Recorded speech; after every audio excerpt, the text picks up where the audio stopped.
Welcome to this slideshow about the Unitarian Universalist Church of the Philippines. It's the story of an unlikely liberal religious outpost in the tropical islands of the Philippines.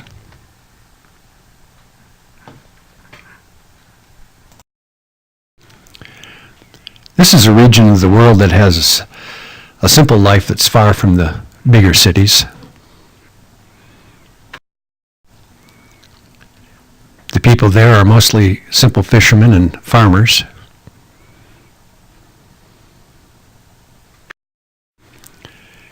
And there are lovely views in the Philippine Islands. And if you go there, you can stay in posh hotels.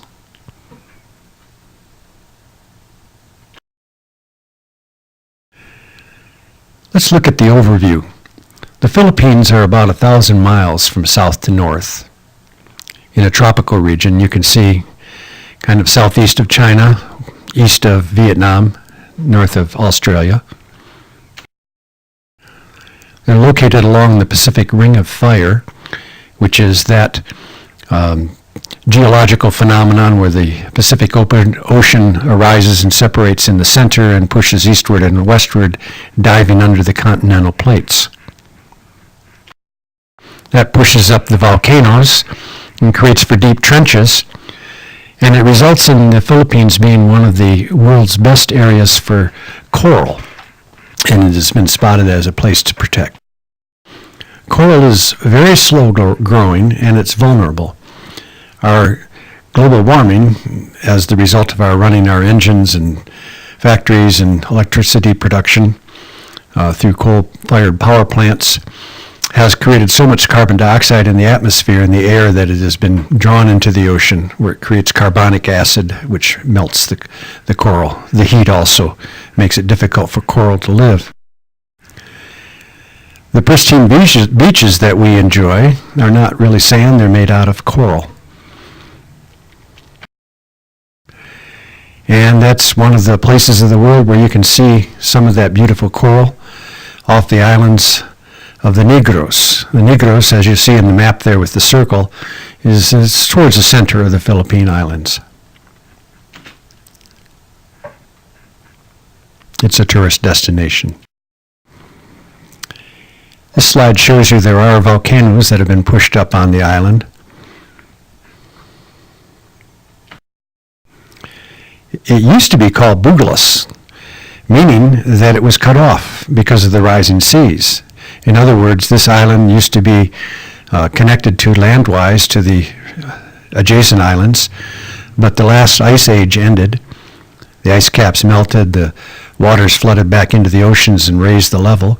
So now we have two sides to the island, Negros Occidental, where they have their own language and main city, and Negros Oriental, also with their own language and main city, it being Dumaguete, located in the southeast corner. Of the many islands, only a third are named. Only 7% are larger than a mile, and about half of them are inhabited. Magellan had discovered and claimed for Spain the Philippines Islands in 1521. He named them for Prince Philip. That colonial influence lasted hundreds of years, but after the Spanish-American War, 1899, the United States took possession of the islands that lasted to 1946. Prior to relinquishing it, they had to deal with the Japanese invasion in 1941. Following the conclusion of the Second World War, the United States relinquished the islands, and the islands have had a series of leaders, not all of whom have been that beneficial to the islands. There have been tensions with the southern island of Mindanao, where over 120,000 have been killed in the last 40 years, but there is a current peace deal in the works. They've also had some tensions with China over a disputed island on the western side of it. But mainly the volcanoes and typhoons are what they have to deal with. For instance, the the typhoon, the Hurricane Haiyan, killed 4,000 in 2013. I thought I'd show you a few slides of a typical Filipino market. You'll see that you'll notice a lack of cars because they get along better on motor scooters and whatnot, bicycles. I see one line going across the street there that probably is the one electricity wire for the market.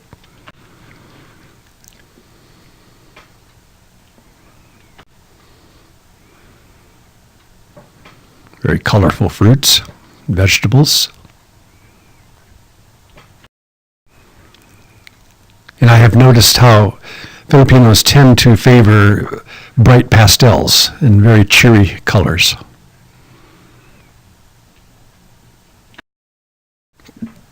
While the island is mainly used to export sugarcane, there are some small and new organic farming settlements that are rising up. This map shows you with the arrows all the little congregations that are on the island of Negros.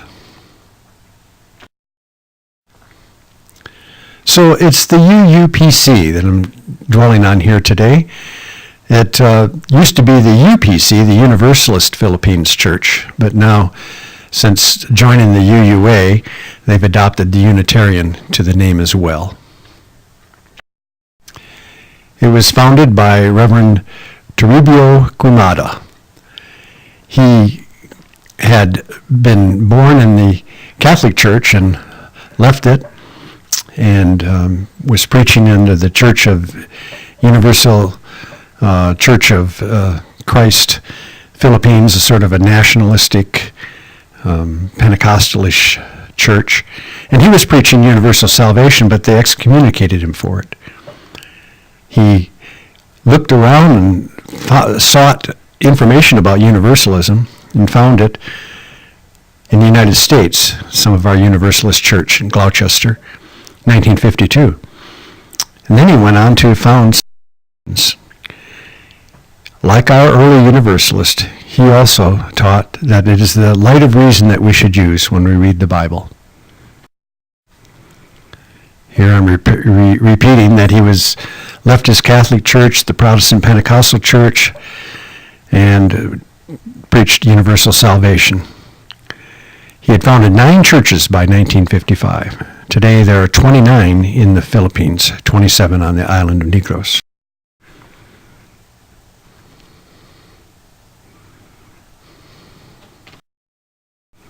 Let's meet some of these congregations. Of the 27 on Negros, 6 are partnered and 3 are seeking partners.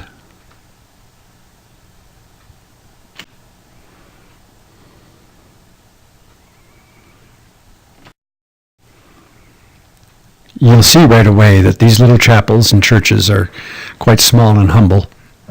And I think you'll see these slides that they're serving largely young families and children. Note the simple but functional cement block wall here on this little church.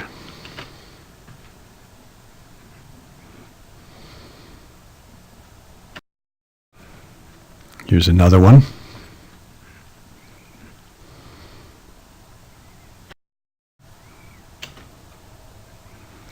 And another.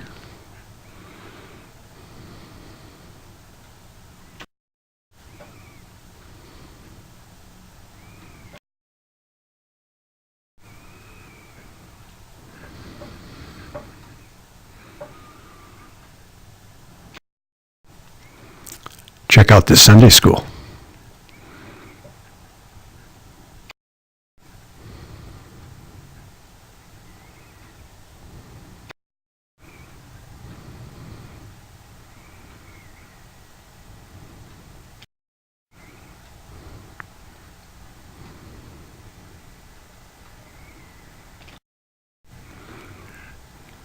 Here they're having their after-church meal.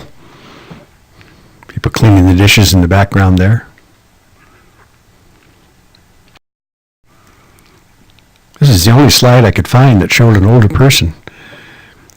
There are a few, but mostly, as you've seen, they're mostly children.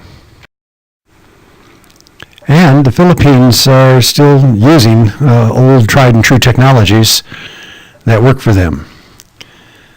It's not a first world country by any means.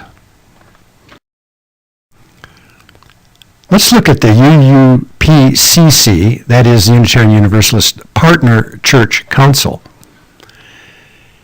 It arranges for regional, congregational, and personal ongoing, mutually beneficial relations with our UU settings in Romania, in Hungary, which used to be Transylvania, where it started, in India, in the Philippines, and in Africa. The UUPCC has about 200 participating UU congregations in the United States and Canada. They seek mutually beneficial, responsibly sustained, and linked by joint and mutual covenants. The UUPCC seeks to be a bridge that reaches across the boundaries to create transformational opportunities that sometimes challenge our own theology, values, and behaviors towards establishing a global community that initiates friendships, promotes human rights and a better world, and sustains a global vision. Certainly a laudable vision. Membership costs in the UUPCC vary according to the size of your church or fellowship and the level of your commitment. For instance, besides sponsoring a congregation, individuals or congregations can also sponsor children and their educational expenses in the Philippines, which aren't high, but are high to them.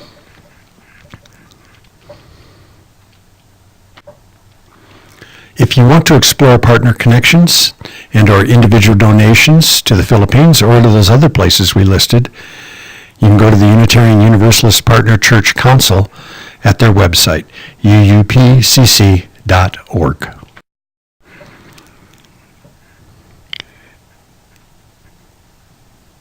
They're much like us. The children put on their presentations, and the visitors come and meet and greet and interact and form a two-way connection that is ongoing.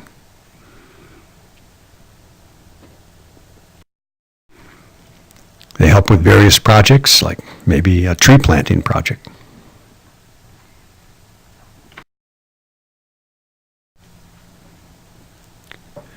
Here's a service in progress. Simple altar. Here's their lineup of events. You'll notice it's in English, but the poster behind it is in another language.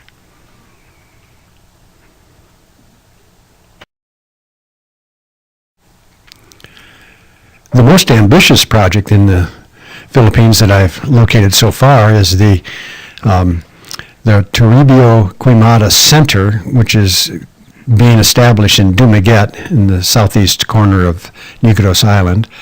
Large city with a couple of good universities there, and this is being built in between those universities to provide safe housing for women who are going to school, who otherwise need it.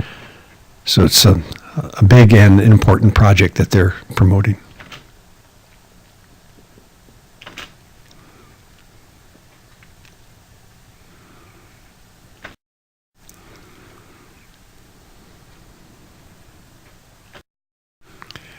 Reverend Quimada adopted Universalism, and he preached that God is love, as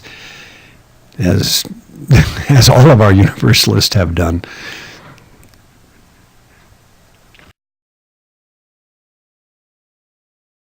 But on May 23, 1968, Reverend Quimada was shot to death after finishing his prayer. He was then burned along with all his church materials. and whoever did it also shot his horse. No one has been charged or caught. We do not know why he was killed, whether it was for theological reasons or his efforts towards land reform or some other reason. Here's a shot of his gravestone and his wife's.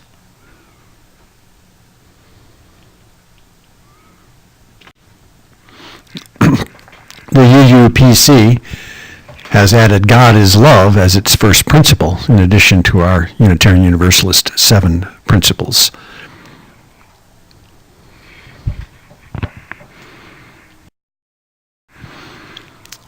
I'm wondering, in the Pacific Northwest District especially, are there individuals and or congregations willing to contribute to an exploratory visit in the winter of 2016? I'm a Unitarian Universalist minister, retired in Ashland, Oregon, and seeking to take photos of us to the Philippines and show them, take pictures of them and bring them back and show them to us, and seek potential congregational or regional partnerships with the UUs in the Philippines. I could use some money, or frequent flyer miles especially, that's the main thing. And I'm interested in visits to churches and groups that might be interested in this. I'm interested in any news of existing connections and or requests. So if you want to contribute, go to my website, www.earthlyreligion.com, and use the PayPal feature there indicating your intention. If I don't raise enough money for the trip this winter, all the money will be returned. If you want to contact me directly, there's my phone number and my email. Thank you for opening your heart and mind to the Unitarian Universalists of the Philippines.